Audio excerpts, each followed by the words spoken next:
કાલે આપણે 28 શ્લોક સુધી જોયું હતું. આજે 29મો શ્લોક જોશું. કાલે થોડા લોકોનું અનુપઠન રહી ગયું હતું, એ બધાને આજે લઈ લેશું. પહેલા શ્લોક જોઈ લઈએ. કારુણ્ય વિગ્રહા કાંતા કાંતિધૂત જપાવલિઃ કલાલાપા કંબુકંઠી કર નિર્જિત પલ્લવા. એક એક નામ માના એટલા અર્થસભર છે કે આપણને એ માની સાથે જોડે છે. એ મંત્ર રૂપ છે. તો આપણે આ ક ઉપરના નામ જોઈ રહ્યા છીએ, જે કે કાલે આપણે જોયું એમ કે હસ ક હલ રીમ. તો બીજું જે કૂટ છે એના હસ ક એનો ત્રીજો અક્ષર અને પંચદશીનો 8મો બીજ મંત્ર, એના પરના આપણે નામ જોઈ રહ્યા છીએ. તો કારુણ્ય વિગ્રહ એના જેવો જ એક લલિતા સહસ્ત્રનામમાં નામ આવે છે કરુણા રસ સાગરા. તો કારુણ્ય, કરુણાનું વિગ્રહ, કરુણાની સાક્ષાત મૂર્તિ છે માં. એટલે કે કરુણા રસથી જ ભરીને બનાવેલી હોય એવી, જેમ કોઈ કે સૌંદર્યની મૂર્તિ છે, પ્રેમની મૂર્તિ છે, એટલે કે આખી પ્રેમથી છલોછલ છે. તો અહીંયા માને નામ આવે છે કારુણ્ય વિગ્રહ. તો શંકરાચાર્યજી આ કારુણ્ય વિગ્રહને સમજાવવા માટે એ કહે છે કે આપણે કરુણારસ સાગરાનો આધાર લેવો પડશે. તો કરુણારસ સાગરામાં શું કહે છે કે કરુણાના રસનો ભનેલો, એના અસારનો, અર્કનો ભનેલો એક સાગર છે. સાગરની ઉપમા કેમ માને આપી હશે? તો શંકરાચાર્યજી કહે છે ત્યાં કે સાગર શું કરે છે?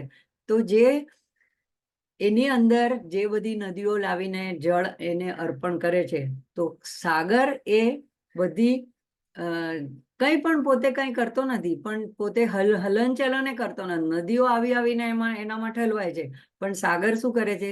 એ બધા જળને ઉપર આકાશમાં પહોંચાડે છે, એટલે કે વર્ષાનું કારણ બને છે. અને એ જે જળ બિંદુ હોય છે એ જળ ઉપર જ આ બ્રહ્માંડ અને એની અંદરની જે પશુ પંખી ચર અચર બધું જે છે એ જળ ઉપર જ નિર્ભર છે. કારણ કે જળથી જ માણસની બધી જરૂરિયાતો પોષાય છે. અન્ન પણ જળને લીધે જ ઉત્પન્ન થાય છે. તો એ જીવનદાયક એવી વસ્તુ બને છે. તો એ જે છે સંપૂર્ણ બ્રહ્માંડ જળ પર જે નિર્ભર છે, અનાજ પણ જળથી ઉત્પન્ન થાય છે. એ જળ એ પોતાનું ઉચ્ચ સ્થાન, આકાશમાંનું સ્થાન છોડીને ત્યાં એ શુદ્ધ સ્વરૂપમાં હોય છે. બાષ્પ બનીને જાય છે તો એકદમ પવિત્ર અને પ્યોરેસ્ટ ફોર્મમાં હોય છે પાણી. પણ તે જળબિંદુ પોતાનું એવું સ્થાન છોડીને પૃથ્વી ઉપર પડે છે અને કોઈ પણ પક્ષપાત કર્યા વગર કે અહીંયા વરસું, અહીંયા ન વરસું, આની તરસ छिपाવું, આની તરસ ન छिपाવું.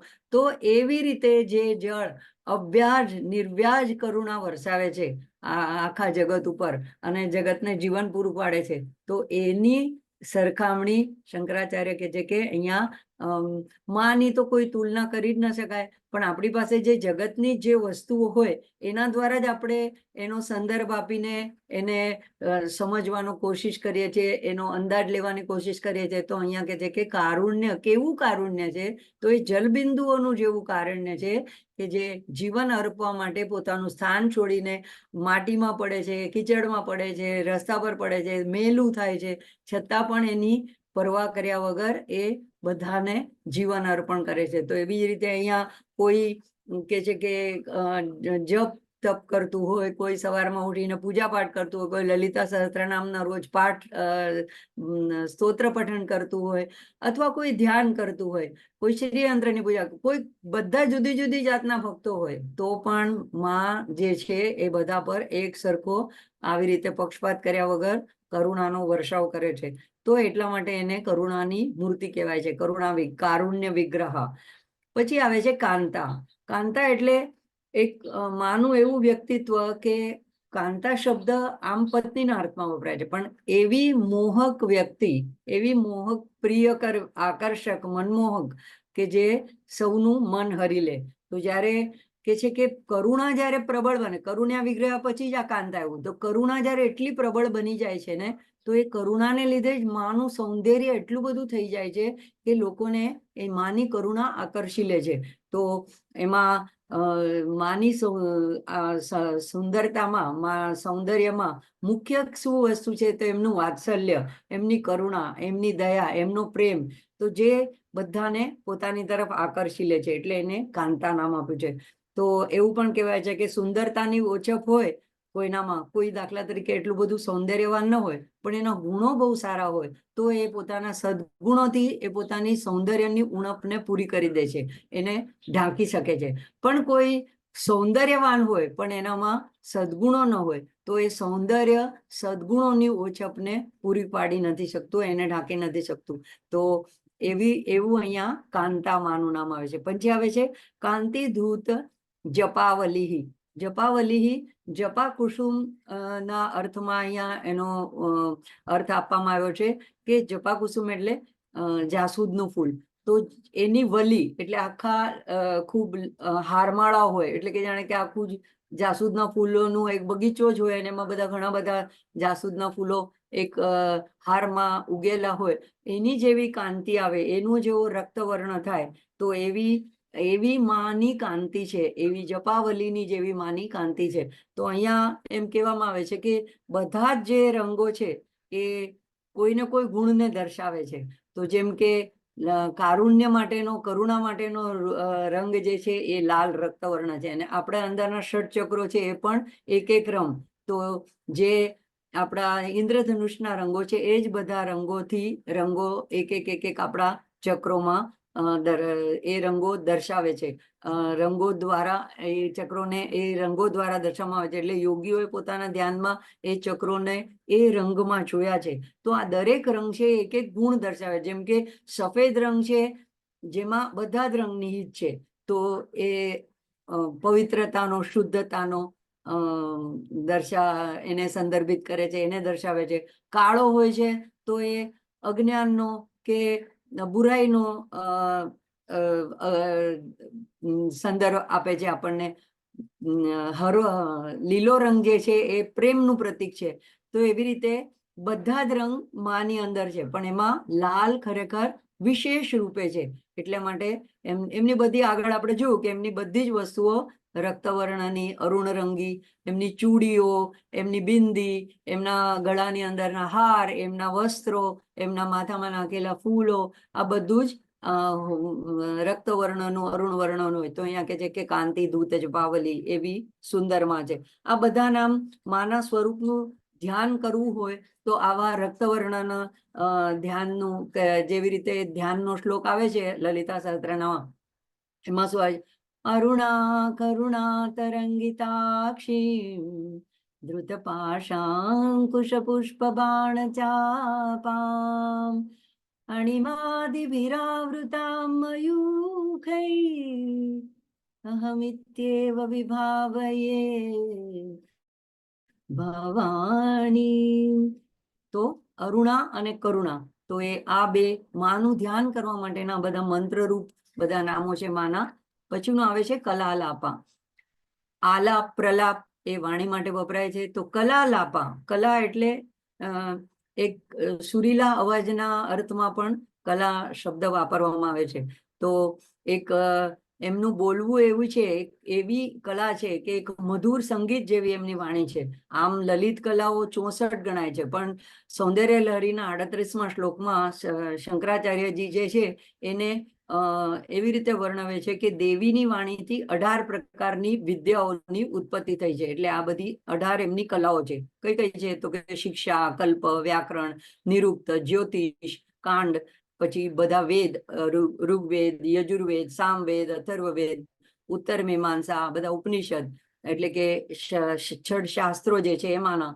તો ઉત્તર મીમાંસા, પૂર્વ મીમાંસા, ન્યાય, પુરાણ, ધર્મશાસ્ત્ર, આયુર્વેદ, ધનુર્વેદ, ગંધર્વ વિદ્યા અને નીતિશાસ્ત્ર. તો સૌંદર્ય લહરીમાં શંકરાચાર્ય કહે છે કે આ 18 જાતની જે બધી કળાઓ છે એ માની મધુર વાણીમાંથી, કારણ કે આપણે આગળ પણ લલિતા સહસ્ત્રનામમાં જોઈ ગયા કે માતૃકા વર્ણ રૂપિણી, અને આ બધી જ વસ્તુ જે વર્ણન કરવામાં આવે છે એ બધી જ ક્યાંય ને ક્યાંય કોઈ શબ્દો દ્વારા, અક્ષર દ્વારા દ્વારા, મંત્ર દ્વારા, તો એમાં બધામાં માતૃકા રૂપે તો માં રહેલી જ છે. એટલે કે બધી જ વિદ્યાઓ એ માની મધુર વાણીમાંથી ઉત્પન્ન થયેલી છે. તો એવી કલાલાપા, તો આમ આ નામનો જે જપ કરે છે અથવા એનું ધ્યાન કરે છે કલાલાપા નામથી, તો એ સાધકને બધી વિદ્યામાં પારંગત બનાવે છે. કારણ કે માની મધુર વાણીમાંથી જ આ બધી કલાઓ નીકળી છે. પછી આવે છે કંબુકંઠી. કંબુ કહેવાય છે શંખને. શંખનો આકાર કેવો છે? ઉપરથી થોડો બ્રોડ હોય છે અને પછી વળિયા વાળો હોય છે, એમાં આમ વલયો હોય છે. તો જાણે કે માનો ચહેરો અને ઉપરનો બ્રોડ ભાગ અને પહોળો ભાગ, અને પછી એના પછી જે વલય વાળા ભાગ હોય છે એ જાણે કે માનો ગરદનનો ભાગ છે, કંઠનો ભાગ છે. તો શંખ જેવી જેની ગરદન છે, જેનો કંઠ છે, એટલે કે સામુદ્રિક શાસ્ત્ર પ્રમાણે આવો જેનો વિગ્રહ હોય, આવી જેની મૂર્તિ હોય, એને અત્યંત એ વ્યક્તિ પૂજનીય હોય છે અને આધ્યાત્મમાં એ ખૂબ જ ઊંડી રુચિ ધરાવે છે. પ્રગતિ પણ આધ્યાત્મમાં ખૂબ કરે છે. એટલે ઘણીવાર વ્યક્તિને જોઈને પણ સદગુરુ એના વ્યક્તિત્વને માપી લે છે, એના બાહ્ય દેખાવને જોઈને પણ એનું માપ કાઢી લે છે. તો અહીંયા કે છે કે માં કંબુકંઠી છે. પછી કર નિર્જિત પલ્લવા.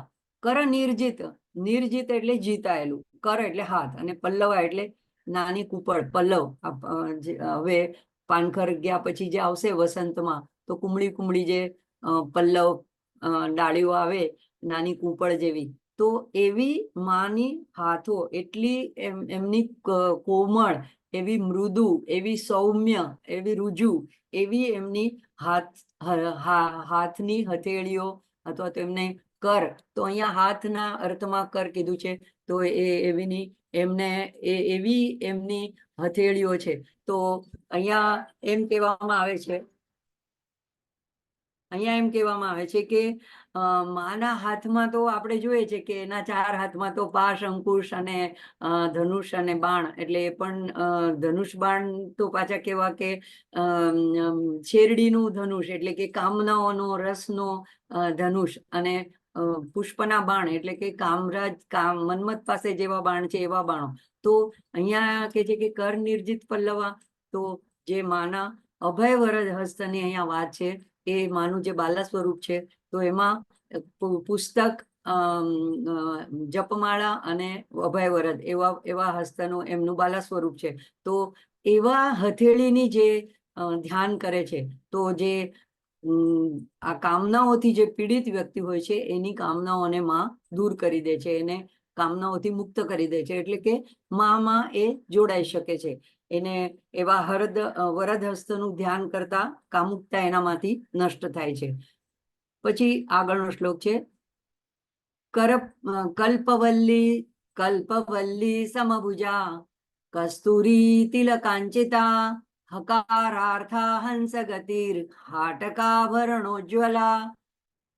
કલ્પવલ્લી, લી દીર્ઘ, સમભુજા, ભૂ દીર્ઘ નથી, સમભુજા, કસ્તુરી તિલકાંચિતા, તુરી બંને દીર્ઘ, કસ્તુરી તિલકાંચિતા હકારાર્થા હંસ ગતિર.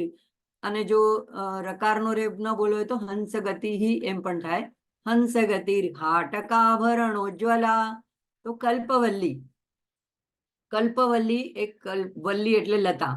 તો કલ્પલતા એટલે કે જેવી રીતે કલ્પવૃક્ષ હોય છે, એવું એક કલ્પવલ્લી, કલ્પલતા હોય છે, જે દિવ્ય છે અને એવી વેલી છે કે જે કલ્પના કરો, જે પણ ઈચ્છા કરો, એ બધી પૂરી કરવામાં એ સક્ષમ છે. તો અહીંયા એમ કે છે કે કલ્પવલ્લી સમભુજા. તો માની જે આગળ કરની વાત આવી એટલે હથેળીની વાત આવી, અને હવે જો આ બધા માના એક એક વિગ્રહના ધ્યાન કરવા માટે એક એક ઉપમા અપાવી છે. કંઠને એક ઉપમા આપવામાં આવી, માના આખા વિગ્રહને કાંતિદૂત જપાવલ્લી એવા અરુણ રંગની ઉપમા આપવામાં આવી. પછી માની વાણીને કંબુકંઠી, પણ એની વાણી કેવી છે? તો કલાલાપા. એમાંથી જ બધી જાતની વિદ્યાઓ ઉદ્ભવ પામે છે.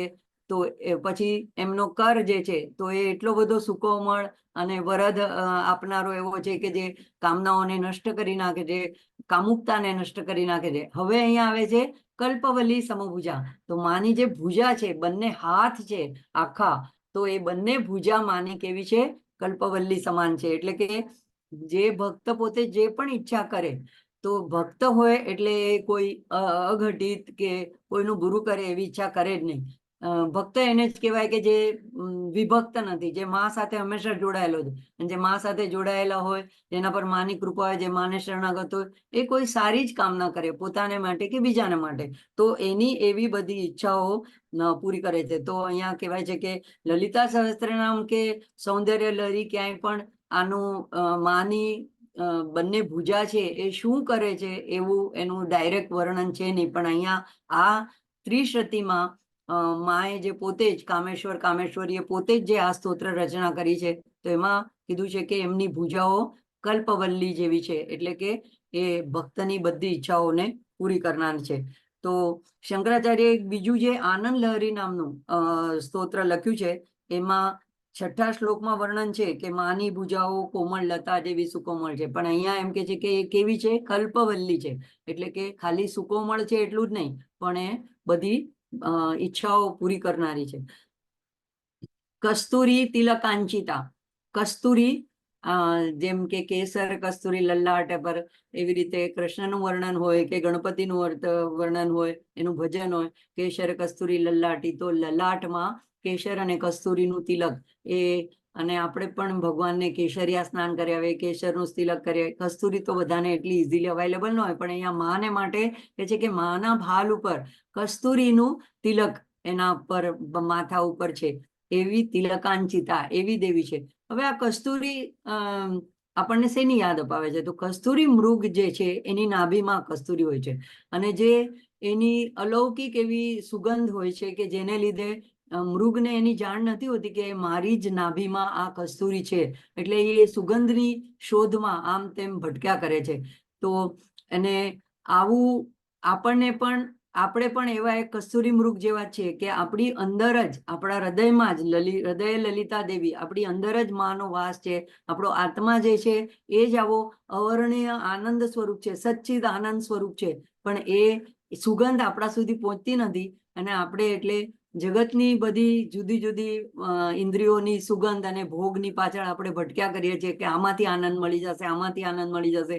તો એ જે આપણી અંદર અનંત, અવર્ણનીય, અહેતુકી, અકારણ, વસ્તુ નિરપેક્ષ એવો જે આનંદ છે, અત્યારે આપણે જે આનંદ પામે છે વસ્તુથી, કોઈ વસ્તુ ખાઈએ છીએ, આપણને ગમે છે, ભાવે છે, પણ એનું પણ એક લિમિટ આવે છે. ગુલાબજાંબુ ભાવતા હોય કે લાડુ ભાવતા હોય કે હમણાં શિયાળો છે અડદિયા ભાવતા હોય.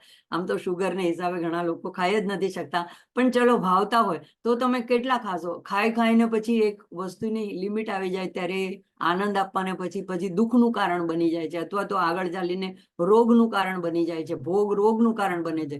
પણ અંદરનો જે આનંદ છે એ વસ્તુ પર ડિપેન્ડ નથી કરતો. તો એવો જે આનંદ છે, એવું જે કસ્તુરી આપણી અંદર જે છુપાયેલી છે, એ આપણને અહીંયા કસ્તુરી તિલકાંચિતા આ નામ આપણને યાદ અપાવે છે કે માં આપણી અંદર રહેલી જ છે. આપણે ક્યાંય બહુ બહાર ભટકીને શોધવા જવાની, ઊંચા આકાશમાં બેઠી નથી, કોઈ ડુંગરા ઉપર બેઠી નથી. એ ભલે એના સ્થાન હોય, પણ આપણી અંદર પણ સર્વવ્યાપી રૂપે રહેલી છે. તો અહીંયા ક ના નામ બધા અહીંયા પૂરા થાય છે. તો એના પછી હવે હકાર, હ ના નામ શરૂ થયા. હ, સ, ક, હ, એટલે કે બીજા કૂટનો ચોથો અક્ષર અને પંચદશીનો 9મો અક્ષર. તો એનો 9મા અક્ષરનો અહીંયા વર્ણન આવે છે. આ તમારું ફરી ગયું જાગૃતિબેન?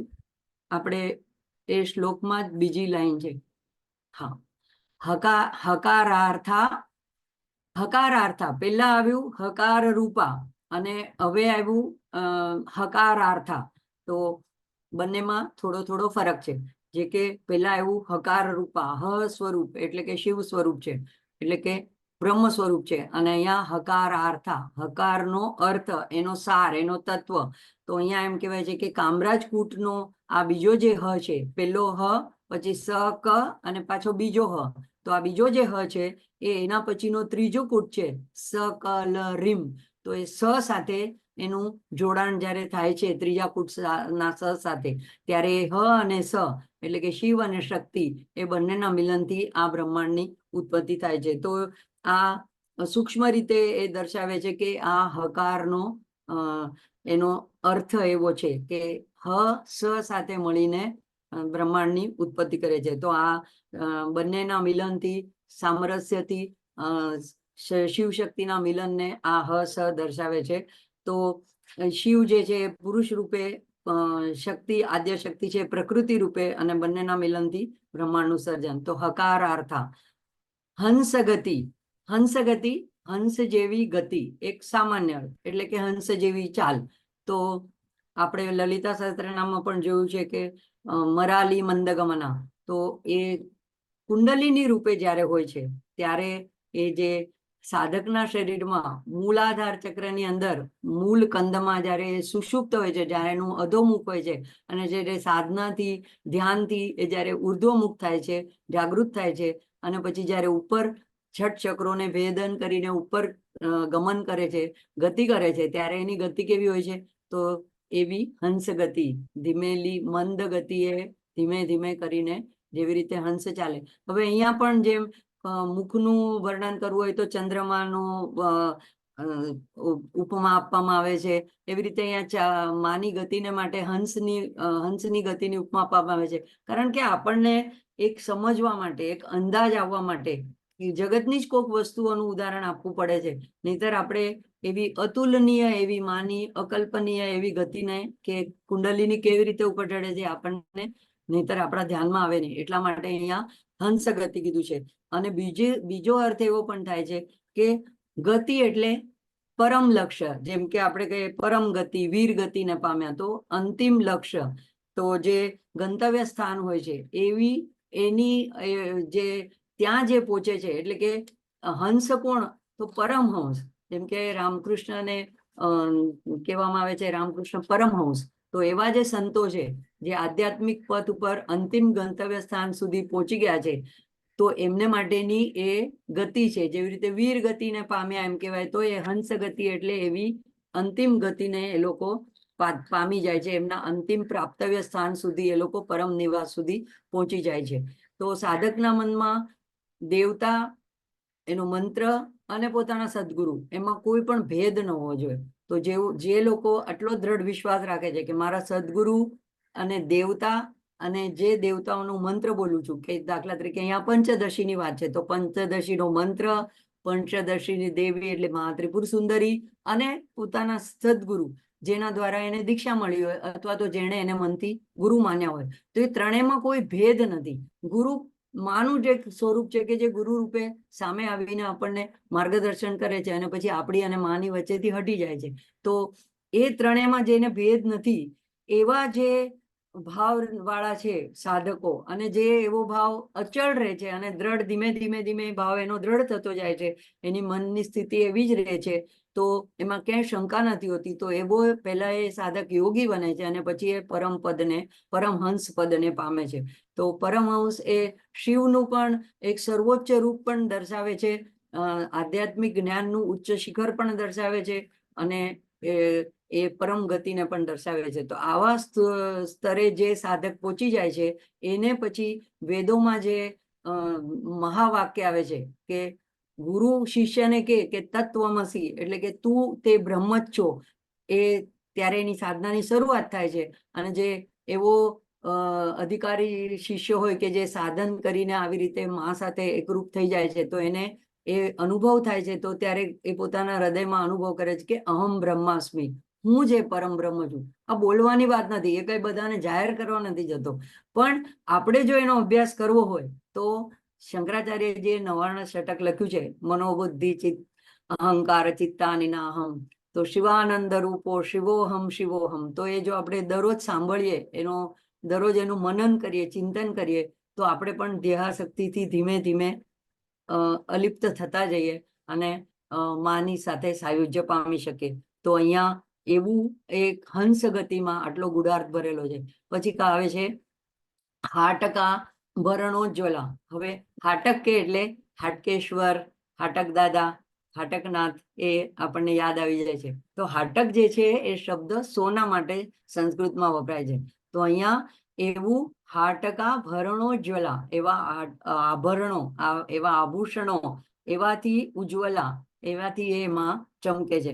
હવે ખરેખર આપણે એમ કહીએ કે સોનાના ઘરેણાથી માં ચમકે છે, એ એક રીતે ખોટું પડે છે કે વેદોમાં કીધું છે અને ગીતામાં પણ કીધું છે કે 15મા અધ્યાયમાં આવે છે કે 12મો શ્લોક કે યદાદિત્યગતમ તેજો જગત ભાસયતે ખિલમ યચ્ચંદ્રમસી યચ્ચાગ્નો તત્તેજો વિદ્ધિ મામકમ. ભગવાન શું કહે છે કે તને જે જગતમાં આ બધું ભાસમાન થાય છે, આદિત્યમાં કે ચંદ્રમાં કે અગ્નિમાં, એ બધા તત્તેજો, એ બધા તેજ વિદ્ધિ મામકમ, એ મારા તેજથી એ પ્રકાશે છે. તો બ્રહ્મના તેજથી વસ્તુઓ પ્રકાશે, વસ્તુના પ્રકાશથી માં ઉજ્જવલ થાય છે એવું નથી. એટલે અહીંયા એક અર્થ એવો છે કે બ્રહ્મ દરેક પ્રકાશમાન વસ્તુને, પદાર્થને પ્રકાશ આપનાર છે, અને જ્યારે બ્રહ્મ ચમકે છે, પ્રકાશિત થાય છે, ત્યારે આ બધા પદાર્થો એનું અનુસરણ કરે છે. એટલે બ્રહ્મના પ્રકાશથી આ બધા પ્રકાશિત થાય છે. કઠોપનિષદ પણ આ જ વાત કહે છે. તો એ પ્રમાણે અહીંયા સોનાના આભૂષણો જાણે કે પોતાને જાતને પરમ ભાગ્યશાળી સમજે છે કે અમે માની પૂજામાં ક્યાંક ઉપયોગમાં આવ્યા, અમને એ સેવા કરવાનો મોકો મળ્યો, એટલે એ લોકો ચમકે છે. માની ચમકથી જ ચમકે છે, પણ એને લીધે માં કેવી દેખાય છે? ઉજ્જવલા, ભાસિત, ભાસમાન, પ્રકાશિત, ચકચકિત, એકદમ આભાવાન દેખાય છે. તો એવી રીતે આ ધ્યાન માટે આ મંત્ર એક સૂક્ષ્મ રૂપે આપણને નિર્દેશ કરે છે. જેમ કે લલિતા સહસ્ત્રનામમાં પણ આવે છે હેમાભામ પીત વસ્ત્રામ, તો ત્યાં પણ માં સુવર્ણ આભાવાળી છે. હેમાભામ સુવર્ણની આભાવાળી છે, અને એમણે પીત વસ્ત્રમ એટલે કે સોનાના વસ્ત્રો એમણે ધારણ કર્યા છે.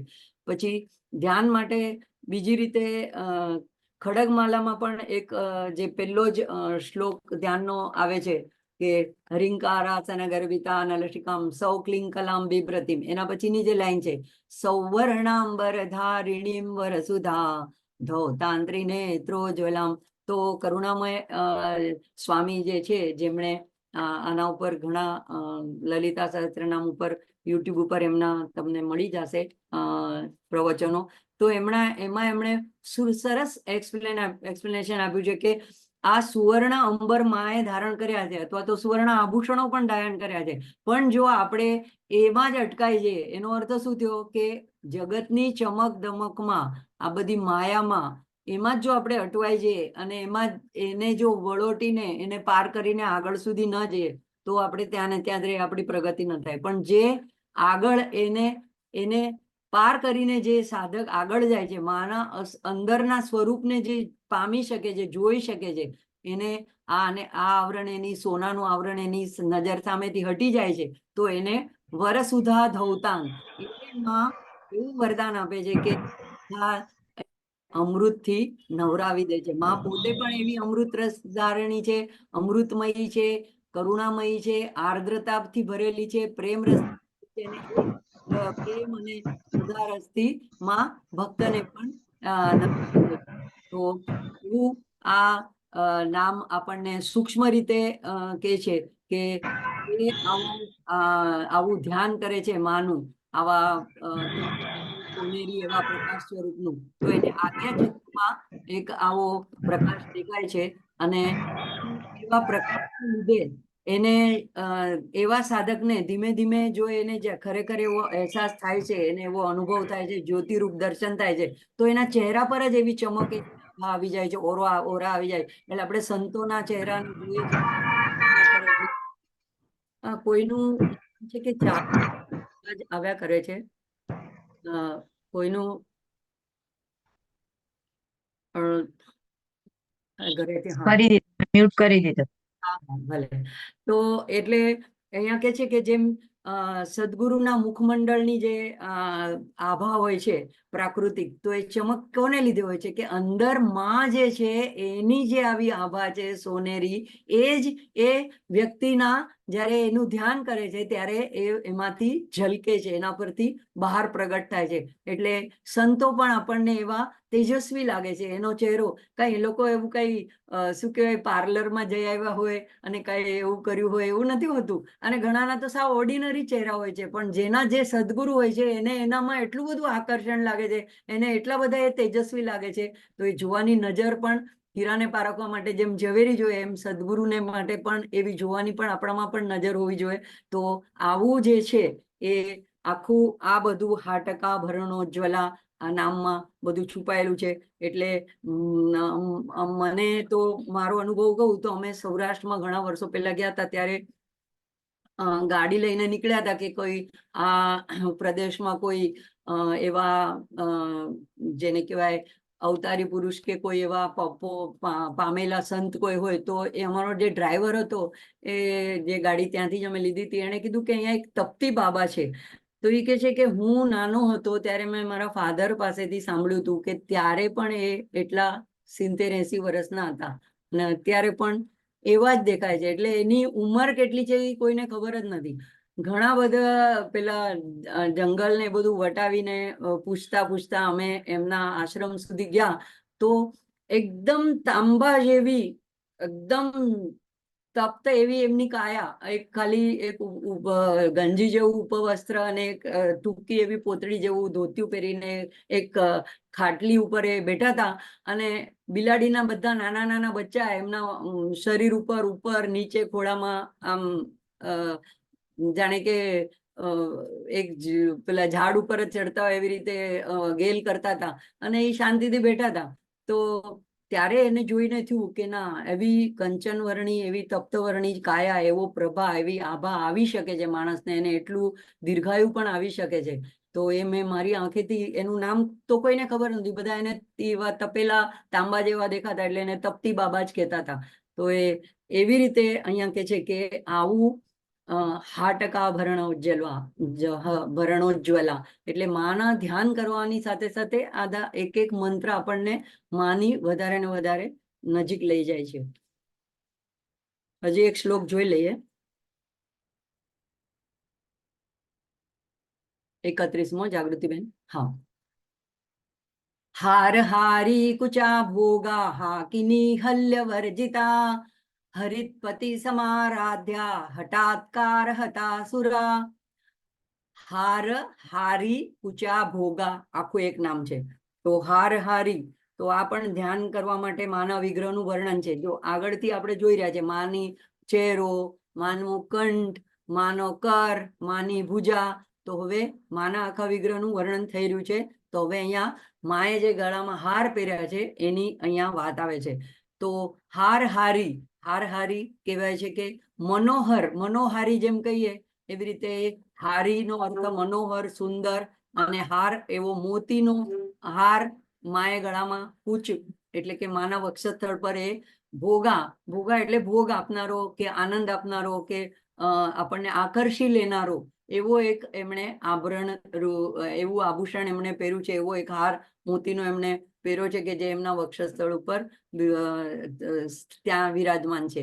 તો હાર હારી કુચા ભોગા, તો એમ કે છે કે જેવી રીતે મેં કીધું એમ ખડગમાલાના જે શ્લોકમાં પણ હમણાં આપણે આગળ જોયું કે આ બધા આભૂષણોની જે વાત કરતા હોય છે આ સ્તોત્રમાં, એ આભૂષણ ઉપર આપણે નજર કરવા માટે નથી. આપણે ઘણીવાર ખાસ કરીને શિવજીના મંદિરમાં તો શિવલિંગ પર કોઈ એવા આભૂષણ હોતા જ નથી, પણ કૃષ્ણના મંદિરમાં ક્યાંય ગયા હોય તો ઘણીવાર શું થાય છે કે એ બધું જોવામાં જ આપણે એટલા ખોવાઈ જઈએ કે ભગવાનની આંખો કે ભગવાનનો ચહેરો જોવાને બદલે આજે વાઘા કયા હતા, માળાઓ કઈ હતી, એવું બધું કે ભોગમાં શું સામે રાખ્યું હતું, એ બધામાં જો અટવાઈ જઈએ તો એ એવોઇડ કરવા માટે આવા બધા મંત્રોરૂપ નામ હોય છે કે એની પેલે પાર જવાનું છે. એટલે એ માનું જે વક્ષસ્થળ છે, માનું જે હૃદય છે, એ જે છે એ પોતાના મૂળ સ્વનો અનુભવ પામવા માટે તો મોહિની રૂપ છે, માનું રૂપ મોહિની રૂપ છે, માને પહેરેલા અલંકાર એવા આકર્ષિત ભોગા રૂપા છે, આપણને એકદમ મોહિત કરે એવા છે. તો માં બે રીતે છે, એક તો મહામાયા રૂપે છે કે જે મોહમાં નાખી દે છે, જેને વિષ્ણુ ભગવાનને પણ મોહમાં નાખી દીધા હતા, અને એટલે પછી બ્રહ્માએ સ્તુતિ કરવી પડી હતી. તો બે રીતે છે, પણ જે એની શરણ લે છે એને મોહનું આવરણ દૂર કરનારી છે. તો એને એ શક્તિશાળી માયાથી આપણને પાર કરાવી દેનાર. તો કૃષ્ણએ પણ ગીતામાં જેમ કર્યું કે માયા મેતામ તરંતી તે, જે મને શરણ, મારી શરણમાં મામેવ એ પ્રપદ્યંતે, જે મને પ્રપદ્યંતે, મને શરણાગત થાય છે તેને માયા એ તરી જાય છે. એટલે શાસ્ત્રમાં પણ કહેવાય છે કે એને માટે માયા કેવડી છે, તો ગાયની ખરી, પગની જે ખરી હોય એ જ કેટલો ખાડો કરે એટલું જ એ સંસાર સાગર એને માટે તરવા માટે છે, એટલે કે એટલો ઊંડો નથી, સુગમ રીતે તરી જઈ શકાય એવો છે.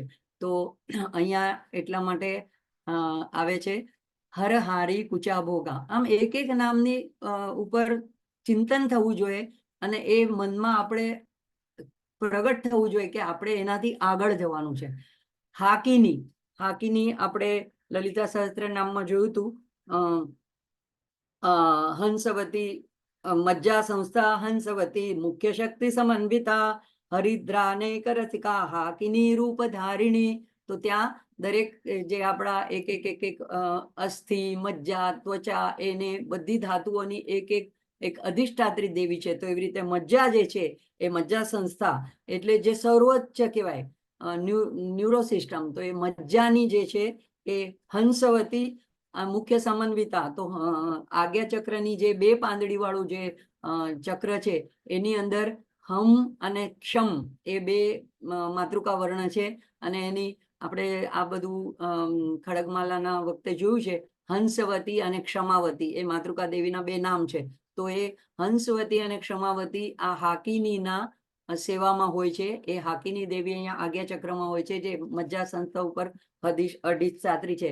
અને એમાં છે હરિદ્રા ને એક રસિકા, એટલે કે એને કેવો નૈવેદ્ય પસંદ છે. તો હરિદ્રા એટલે કે હળદર જેવો કલર, એટલે કે હળદર નથી નાખવાની પણ કેસર નાખીએ એટલે એવો જે પીળો થાય એવો જે મીઠો ભાત એ માને એવો નૈવેદ્ય પસંદ છે. તો એવી રીતે આ માનું અહીંયા હાકીની રૂપે પણ અહીંયા વર્ણન કરેલું છે. તો હલ્ય વર્જિતા, હલ્ય એટલે દોષ, એ દોષ વગરની છે એટલે નિર્દોષ. હવે કોણ નિર્દોષ હોય તો એનો બીજો સૂચિતાર્થ શું થાય છે કે જે પૂર્ણ છે. જે પૂર્ણ છે એનામાં કાંઈ પણ અધૂરપ, ઓછપ, કમી, ખામી નથી. અને એટલે બૃહદારણ્ય ઉપનિષદ કે છે, આપણે જે શાંતિ મંત્રમાં બોલીએ છીએ, ઓમ પૂર્ણમદ પૂર્ણમિદમ પૂર્ણાત પૂર્ણમદચ્યતે પૂર્ણસ્ય પૂર્ણમાદાય પૂર્ણમેવાવશિષ્યતે. એટલે શું એનો અર્થ થાય છે કે ઓમ પૂર્ણમદમ, આ પૂર્ણમ છે, પૂર્ણમિદમ એમાંથી જે નીકળે છે એ પણ પૂર્ણમિદમ છે, પૂર્ણાત પૂર્ણમુદચ્યતે પૂર્ણસ્ય પૂર્ણમાદાય પૂર્ણમાંથી પૂર્ણ લઈ લ્યો તો પણ પૂર્ણ જ બાકી રહે છે. આપણે એવું ના બને, આપણા હાથમાં કંઈક પૂર્ણ વસ્તુ હોય અને એમાંથી આપણે લઈ લઈએ પૂર્ણ વસ્તુ તો પછી પાછી પૂર્ણ બાકી ન રહે. પણ એ કેવી રીતે સમજવાનું છે કે એક સ્ત્રી જ્યારે માતા બને છે ત્યારે એ પોતે સ્ત્રી રૂપે સંપૂર્ણ હોય છે. એમાંથી જે બાળક જન્મ પામે છે એ પણ એક પૂર્ણ હોય છે. અને પૂર્ણમાંથી પૂર્ણ બહાર આવ્યા પછી પણ સ્ત્રી પૂર્ણ જ રહે છે, ઉલટાની વધારે પૂર્ણ બને છે. તો એ જે ઉદાહરણ ઉપરથી આપણે સમજી શકીએ કે માં બ્રહ્મ એ પૂર્ણ છે, એમાંથી આ જગત પૂર્ણ રૂપે આવ્યું છે. એ પૂર્ણમાંથી પૂર્ણ લઈ લઈએ તો પણ પૂર્ણ જ બાકી રહે. પૂર્ણ વસ્તુ એવી કહેવાય કે જે અનંત હોય, એટલે એમાંથી કઈ ઓછપ થતી નથી. તો એવું કોણ હોઈ શકે કે જેનામાં જરાય ક્યાંય દોષ ન હોય. એટલે અહીંયા હલ્ય વર્જિતા એનો નિર્દેશ કરે છે. અને એટલે લલિતા સહસ્ત્રનામમાં એના જેવું સમાન નામ છે પૂર્ણા. પછી આવે છે હરિતપતિ સમારાધ્યા. હરિતપતિ એટલે દિગ્દેવતાઓ, અષ્ટ દિગ્પાલ જે છે, 8 દિશાઓના જે દેવતાઓ છે. તો એક એક દિશાના એક એક દેવતા શાસ્ત્રમાં વર્ણન કરવામાં આવે છે. જેમ કે પૂર્વ દિશાના ઇન્દ્ર છે, કે દક્ષિણ દિશાના યમ છે. તો એવી રીતે ઇન્દ્ર અગ્નિકોણના અગ્નિ છે, તો ઇન્દ્ર, અગ્નિ, યમ, નિરુતિ, વરુણ, વાયુ, કુબેર અને ઈશાન. તો એને માટે વાસ્તુશાસ્ત્ર છે એ આ દેવતાઓની ઉર્જા પર જ આધારિત આખું શાસ્ત્ર છે. એટલે એ દેવતાઓ એ દિશાઓમાં બેલેન્સ કરતા હોય છે ઉર્જાનું. તો ત્યાં એ દિશામાં એને લગતી વસ્તુઓને તમે સ્થાપિત કરો તો એ પૂર્ણ ઉર્જા અને રક્ષા મળી રહે છે. એટલા માટે એમ કહેવાય કે રસોઈ જે છે એ કે ચૂલો હોય એ ઈશાન કોણમાં રાખે તો વધારે સારું. પછી ન હોય હવે જે પ્રમાણેનું ઘર હોય, એટલે એમાં હું એમ નથી કહેતી કે આમાં કઈ તોડફોડ કરવાની, પણ એક આ રીતે વાસ્તુશાસ્ત્રમાં સમજાવવામાં આવે છે. જેમ કે હવે ધ્યાન કરવા બેસવું હોય તો પૂર્વ દિશા તરફ મુખ કરીને, તો પૂર્વ દિશાનો સૂર્ય દેવતા કે ઇન્દ્ર દેવતા એ આપણને ધ્યાન કરવામાં મદદરૂપ થાય છે, એની ઉર્જા આપણને પ્રાપ્ત થાય છે. અથવા તો ઉત્તર દિશામાં, તો એ બંને દિશા ધ્યાન કરવા માટે અથવા પૂજાપાઠ કરવા માટે ત્યાં તરફ મુખ કરીને બેસવા માટે હોય છે. એવી રીતે અમુક વસ્તુઓને માટે કહેવામાં આવે છે આ ખૂણામાં આ તુલસીને અહીંયા વાવો કે આને અહીંયા રાખો, એવી રીતે બ્રહ્મસ્થાન આ બધું કહેવામાં આવે છે. તો એ કહે છે કે અહીંયા એ બધા દેવતાઓ દ્વારા પણ માં સમારાધ્યા, બધા દેવતાઓ વડે બધી દિશાઓ, કારણ કે એ બધા એમની પાસેથી જ ઉર્જા પ્રાપ્ત કરે છે અને બધી બાજુથી બ્રહ્માંડનું રક્ષણ કરે છે, બધી દિશાઓના દિક્પાલ છે. પછી આવે છે હઠાત કાર હતાસુરા. હઠાત એટલે હઠપૂર્વક બળજબરીથી હતાસુરા હત કરે છે અસુરને. તો આપણે સપ્તસતીમાં જોઈએ છે કે માં ગમે તેવા ભયંકર અસુરો હોય, કે પછી મહિષાસુર હોય કે ચંડમુંડ હોય કે શુંભ નિશુંભ હોય કે રક્તબીજ હોય, બધાનો વિનાશ કરે છે અને ફરીથી ધર્મ અને સત્યની સ્થાપના, શાંતિની સ્થાપના કરે. એ તો બહારની વાત થઈ, પણ આપણા વ્યક્તિગત સંદર્ભમાં આને જોઈએ તો આપણી અંદર જેટલા પણ વિકારો છે એને પણ રાક્ષસોની જ ગણનામાં લેવામાં આવે છે. જેમ કે જો કોઈ પણ રાક્ષસો કોને કહેવાય કે કોઈ પણ વસ્તુ અસામાન્ય રીતે વિકાસ પામે તો રાક્ષસો શું કરે છે, એકદમ તીવ્ર તપશ્ચર્યા કરે. આપણે ન કલ્પનામાં આવે એવી તપશ્ચર્યા કરે, તો એટલી ઝડપથી જ બધી એમને વરદાન અને શક્તિ પ્રાપ્ત થાય. પણ પછી જેટલી તીવ્રતાથી એને શક્તિ પ્રાપ્ત કરી હોય એટલી તીવ્રતાથી એમનું પતન થાય છે. એટલે ધર્માચરણ કરનારા વ્યક્તિનું એવું કહેવામાં આવે છે કે એ લોકો ધીમે ધીમે પોતાની આધ્યાત્મિક માર્ગમાં આગળ વધે છે, પણ ધીમે ધીમે શક્તિ પોતાની સંપન્ન કરે છે, પણ એ લોકો એમાં વિઘ્ન આવે કે કાંઈ નડતર આવે તો પડી નથી જતા, એ લોકોનો વિનાશ નથી થતો અને એ લોકો પતન નથી થતું. તો એ રાક્ષસમાં અને ધર્માચરણ કરવામાં વ્યક્તિઓમાં આટલો ફરક છે. એટલા માટે કહેવાય છે કે જો વિકાસ અસામાન્ય રીતે કોઈ, એટલે આ વસ્તુ મને અત્યારના સંદર્ભમાં એમ લાગુ પડે કે ઘણીવાર કોઈ કંપનીના શેર, એટલે હું તો આમ કઈ બહુ જાણતી નથી, પણ આમ ઓવરઓલ વાતોથી મને ખબર પડે કે આમ આટલા આગળ ગયા અને લોકો લેટ તૂટી પડે અને પછી ખબર પડે કે ફૂસ એકદમ નીચે આવી જાય, કાં તો પછી કઈ દિવાળો ફૂકે કોક. એટલે એકદમ જે અસામાન્ય વિકાસ જેનો થયો હોય ને એનું પતન નક્કી થાય.